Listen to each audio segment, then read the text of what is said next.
यह शुभ एवं अद्भुत कथा कही। अब आगे के उत्तम चरित्र का वर्णन कीजिए।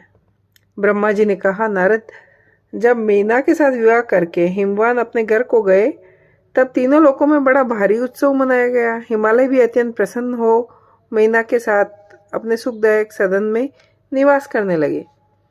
मुने उस समय श्री विष्णु आदि समस्त देवता और महात्मा मुनिराज गिरिराज के पास गए। उन सब देवताओं को आया देख महान हिमगिरी ने प्रशंसा पूर्वक उन्हें प्रणाम किया और अपने भाग्य की सराहना करते हुए भक्ति भाव से उन सब का आदर किया। हाथ जोड़कर मस्तक झुकाकर वे बड़े प्रेम से स्तुति करने को उद्यत हुए। शैलराज के शरीर में महान रोमांच हो आया। उनके नेत्रों से प्रेम के आंसू बहने लगे। मुने हिमशैल ने प्रसन्न मन से अत्यंत प्रेम पूर्वक प्रणाम किया और विनीत भाव से खड़े हो विष्णु आदि देवताओं से कहा, आज मेरा जन्म सफल हो गया, मेरी बड़ी भारी तपस्या सफल हुई, आज मेरा ज्ञान सफल हुआ, मेरा कुल धन्य हुआ। मुझे अपना सेवक समझकर प्रसन्नतापूर्वक उचित कार्य के लिए आज्ञा दे। हिमगिरी का वचन सुनकर वे सब देवता बड़े प्रसन्न हुए और अपने कार्य की सिद्धि मानते हुए बोले, महाप्रज्ञ हिमाचल, हमारा हितकारक वचन सुनो।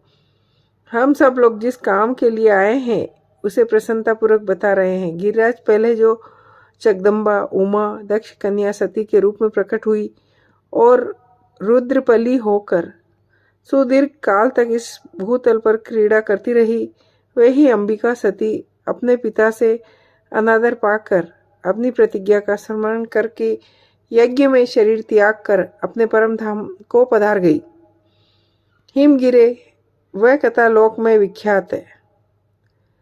यदि वह सती पुनः तुम्हारे घर में प्रकट हो जाए तो देवताओं का महान लाभ हो सकता है। ब्रह्मा जी कहते हैं, श्री विष्णु आदि देवताओं की ये बात सुनकर गिरिराज हिमालय मन ही मन प्रसन्न हो आदर से झुक गए और बोले, प्रभा ऐसा ही होगा, यह तो बड़े सौभाग्य की बात है। तदंतर वे देवताओं ने बड़े आदर से उमा को प्रसन्न करने की विधि बताकर स्वयं सदाशिव पली उमा की शरण में गए। एक सुंदर स्थान में स्थित हो समस्त देवताओं ने जगदम्बा का स्मरण किया और बारंबार प्रणाम करके वे श्रद्धापूर्वक उनकी स्तुति करने लगे।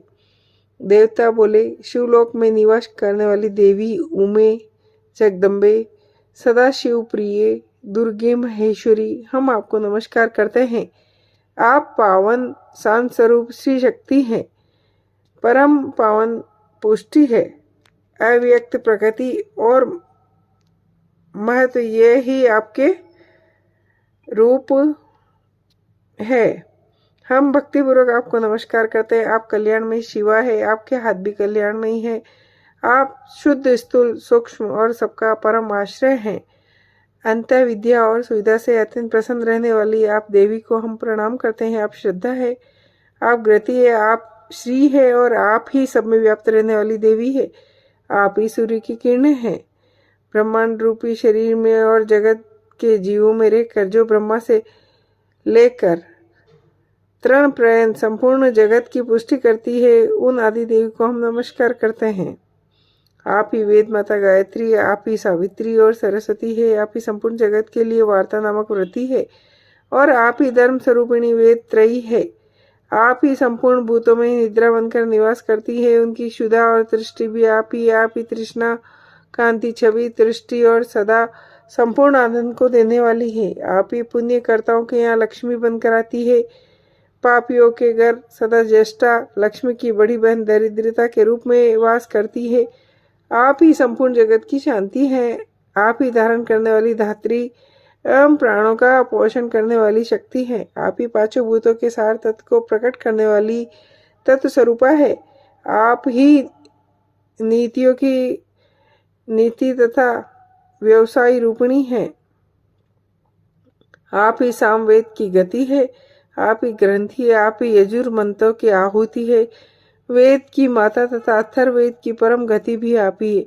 जो प्राणियों के नाक, कान, नेत्र, मुख, भुजा, वृक्ष, स्थल और हृदय में ग्रति रूप से स्थित हो, सदा उनके लिए सुख का विस्तार करती है। जो निद्रा के रूप में संसार के लोगों का अत्यंत सुभग प्रतीत होती है, वे देवी उमा जगत की स्थिति एवं पालन के लिए हम सब पर प्रसन्न हो। इस प्रकार जगत जननी सती साध्वी महेश्वरी उमा की स्तुति करके अपने हृदय में विशुद्ध प्रेम के लिए वे सब देवता उनके दर्शन की इच्छा से वहां खड़े हो गए। जय हो।